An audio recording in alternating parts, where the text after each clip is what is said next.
Hey everyone, how's it going? Welcome back to Let's Play Astral Chain.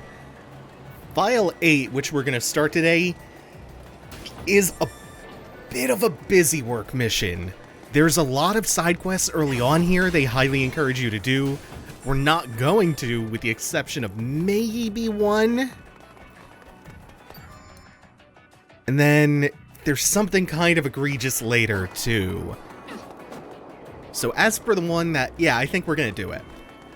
Since it does kind of get us where we need to go, albeit a little bit slowly, the one we're doing is Death Stranding. It's the ice cream minigame where you use the Joy-Con's gyroscope to balance stacked up objects, except this one is inherently less fun and delightful and whimsical than bringing a little girl 10 scoops of ice cream stacked on top of each other, because it's just boxes. It's just a bunch of boxes. There's some checkpoints. You can't really fail this one. But man, how much of a downgrade is that? The ice cream thing is fun. There is a little bit more nuance to this one. You are going to have to use the Legion a lot more compared to the ice cream one.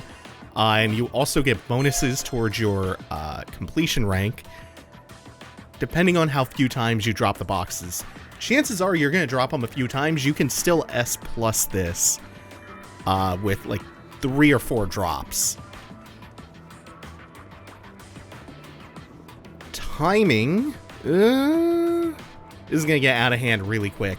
This is actually like grinding in Tony Hawk games, with how easy balancing this starts off, and then the longer you go, the more extreme you're going to have to tilt either left or right to keep things stacked up before you drop them. And eventually, you're probably going to drop them.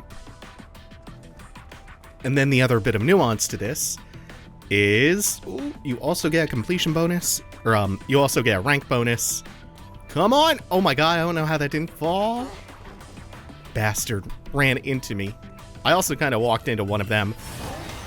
Also, we're going to have to heal some of these red-shifted humans with our Sword Legion. And that's not the only Legion that we actually have to use while we're managing the balance of the gyroscope. For like 10 or 15 seconds, you can kind of just let it go and do whatever you... Damn it. You want. But that's 2 drops now? Then we have to heal him, and then switch to the Arm Legion to open the gate in front of us. Dismiss him just to make this a little faster. And I don't know if I have to cross this threshold for the checkpoint. I'm hoping not, because just to the mouth of it. And then I think there's only one more. But it's all the way around the corner, and this dude with the boxes swerves towards you. Oh, come on, come on, I can do this. 2 minutes might not be an S+. Although S+, the threshold might cut off at like 2.5. There are a confluence of factors, and because of how things are ranked in this game, it's based on point totals, with every objective contributing to the point total. But it can be so variable because of the timing. That was pretty good, though. We got all of our red-shifted boys, and didn't drop it too many times, and did that reasonably fast. And our reward for doing all that is an elevator. No, I don't think we should help them. If we put it off until later, but it's your call. Some of the side quests are bad. That was about the most fun out of all of them. And I would rather have another root canal. There's another tailing mission, and it's one where the stealth is forced this time. You won't just get jumped if guards detect you. You have to go unseen or it starts you over. There's just, like, all the hits are there. This game really only has like 6 or 7 different kinds of minigame, and none of them are great. Astral Chain does one thing really, really well, and that's the combat. And you can also say, like, environmental design and stuff like that, and character design. But as far as what you are doing with your time in the game, what you are actively participating in, the thing that it does really well is combat. But it occupies a lot of time with doing things that are emphatically not combat. And that contributes the most to its pacing issues.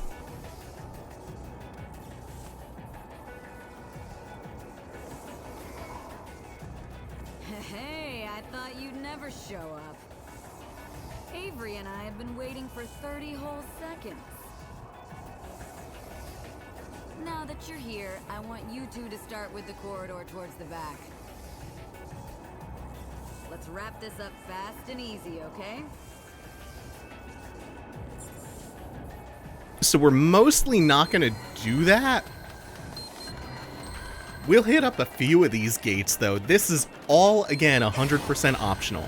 There are a bunch of gates on the rooftops, like this one, that you can just close off, constrict, and choke. And then there are the kinds that you also have to enter and do a wave-based combat arena. We've seen these gate investigations, what are they? Astral investigations before. And they played out pretty much like this. This is kind of a cool fight, though, since it's just starting you out with two Diomedes. I think they're a little bit less tanky than the initial one you fight as the mini-boss, but still, two of them at once means a lot of overlapping spin-to-win attacks and stuff.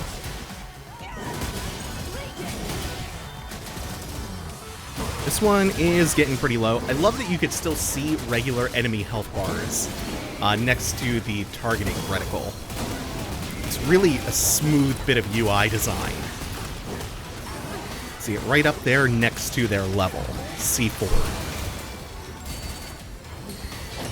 It's just a small, little, out-of-the-way bar that doesn't really obscure any important visual information. It's good stuff. We are about to hit the point where he just bursts into data. We could use that heal, too.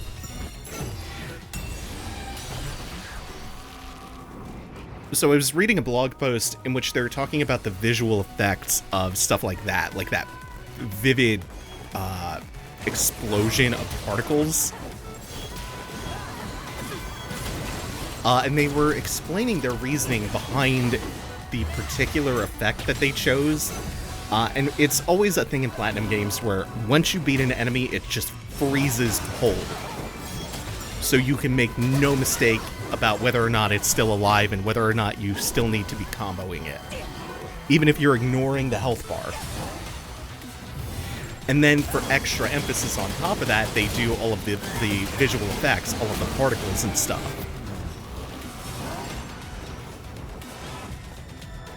So it accomplishes a couple of different things. It gives you feedback if you're succeeding. You're getting the first bit of feedback in the real animations and stuff, and the sounds of attacks connecting, and the visual you get for that.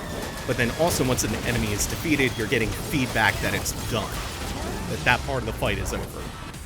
It also is supposed to feel good, which it does. It super does. It's nice to watch an enemy that you've been beating down and putting a lot of effort into killing explode into these bright, flashy particles. And then also, the way it's explained, the burst is even kind of reminiscent of tokusatsu monsters. And I never even made that connection myself, but as soon as I read that, I thought back to how, like, monsters and Power Rangers would just burst sometimes. Is this the second time this LP we've talked about Power Rangers? Well, I guess with the tokusatsu inspiration, that would make sense that we've talked about it multiple times. Yeah, we talked about it with the Zords turning. Right! With the Piranha monster. But yeah, sometimes monsters would just do that in Power Rangers. Or like the putties would fly apart with the worst visual effects after they became like the Z buddies, and all you had to do was punch a button on their chest. They would just, their limbs would fly apart. we had another Diomedes in this fight. Would actually like to, should get my Arm Legion out and take advantage of this. That would be the Sick Attack or the perfect dodge. There we go. This is going to do a lot of damage. I forgot that stuns as well. Really valuable stuff. That heal was not strictly needed, but just bought us a little bit of time to reset and get our bearings. Couldn't get the dog over there in time to reflect Big Burbo. But it wasn't a necessary counter either way, because it was just on its deathbed. Oh, I don't know how that didn't trigger a perfect dodge sync attack. That was pretty razor thin. And that about covers the amount of stuff we're going to do on this goddamn rooftop or anywhere adjacent to the rooftop. Because what's about to happen next sucks. There is no reason why this should be a required segment coming up. What they're about to do is put 11 or 12 minutes on the clock and just tell you, hey, run all over the place and just clean up red matter and close a few gates that you have to do some platforming to get to, which is never fun, and blah, blah, blah. It's not good. And it's such a bland environment, too. This dam-looking facility is kind of neat, but eh. I'll check this gate out. You take care of red matter cleanup and see if there are any more gates.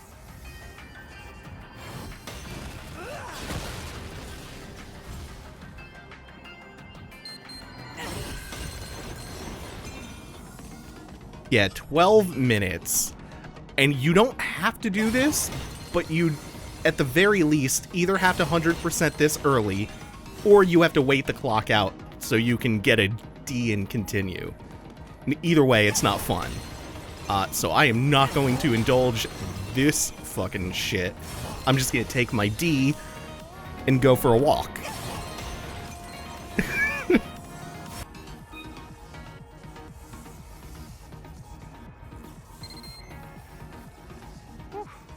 Tougher than I thought.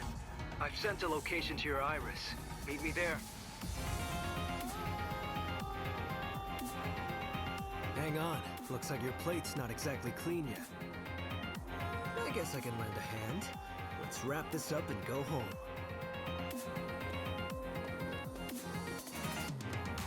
This is the second time that the game talks to you, the player, through Akira. Just to be like, hey, you didn't do all the optional stuff. What's up with that? Can you two hear me? Listen carefully, because you'll want to hear this. I'm picking up the signal from Captain Howard's Legatus. It's weak, but it's definitely his. What? Where? It's really close to where you are now. Can you check it out? Yeah, of course. The signal's coming from Zone 36, near the Aqueduct service entrance. It's been sealed off for a few days. To people, at least. There's a bunch of gates around. There may be a chance he could have come through. But don't get your hopes up. I've tried calling him over and over, but he hasn't picked up. Okay, I've sent you the code you'll need to open the entrance. Get in there and find out the truth.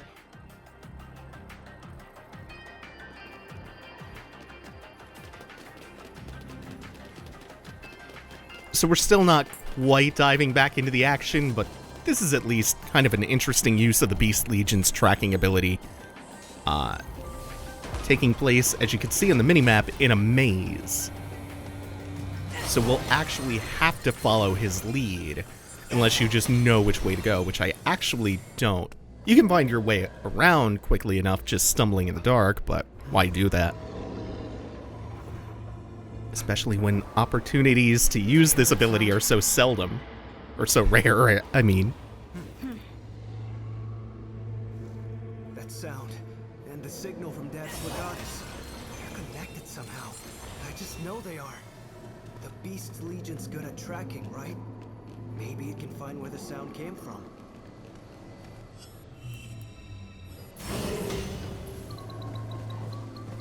So you're just playing hot and cold with each intersection in each chamber. Which is a fair sight better than the way they actually make you use the tracking on the Beast Legion up till now, where it's almost entirely linear, so you don't need him to guide you at all. You can hear the beeping get less faint down here, but there's a possibility there's a chest. Maybe we should leave the tracking to the Beast Legion. New Akira is a real fucking downer. He's a real buzzkill, just out here trying to check for optional items. I thought Akira loved optional garbage. Thought that was his jam, judging by his dialogue throughout this mission so far. Hey, look, some optional garbage. I'm just cleaning my plate. It's not down here. They also add the little wavy bits to guide you in case you just don't get the hint about using the Beast Legion, I guess. It's unnecessary.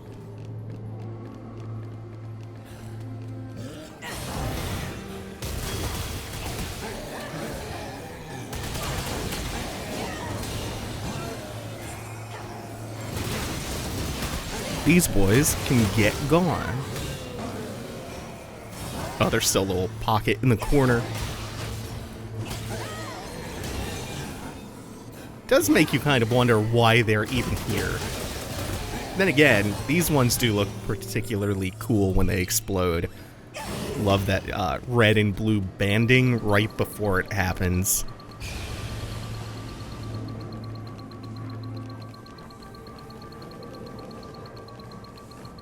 One downside of using the Beast Legion like this throughout narrow serpentine corridors is that while you're controlling him and moving him forward, you have no control over the camera, which is trying to track him around corners and mostly just pointing you at walls.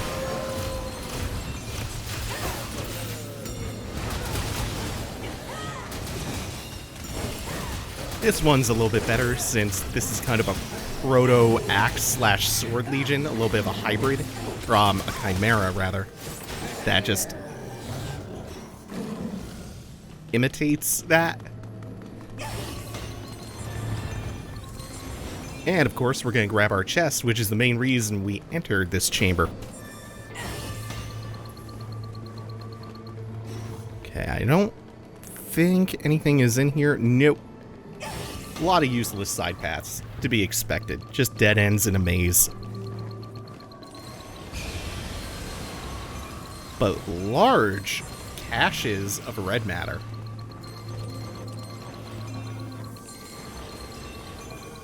I think we'll hit like almost a quarter of what's in the level just in here.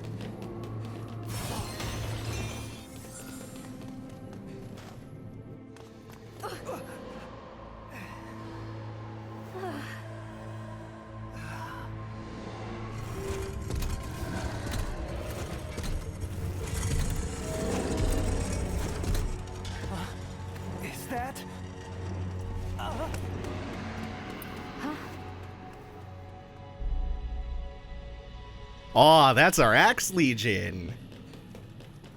That is, someone in particular's Axe Legion. But it's gonna be ours, and we have gone a few files in a row now without getting a new Legion out of our 5.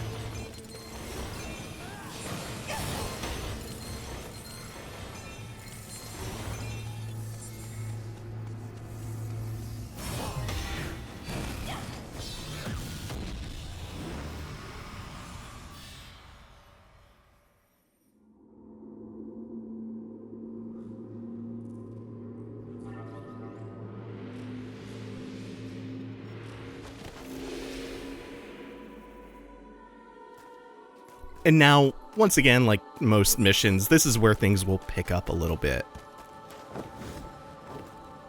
We have to do a little bit of platform moving with the Arm Legion once we deal with the burbs.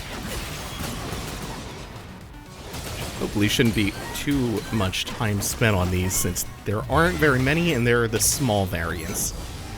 Just a bunch of small burbs. Oh, that is not what I was hoping for. I didn't hook the bird far enough. Almost as if it got caught on the platform. And this is an inopportune... Whoa. Wow, this is just the worst way this all could have gone. This is a terrible spot to fight. Especially once he got knocked below the floor. Okay, so let's get this out of the way. We can kind of hookshot our way all around here, but again, no necessity on that.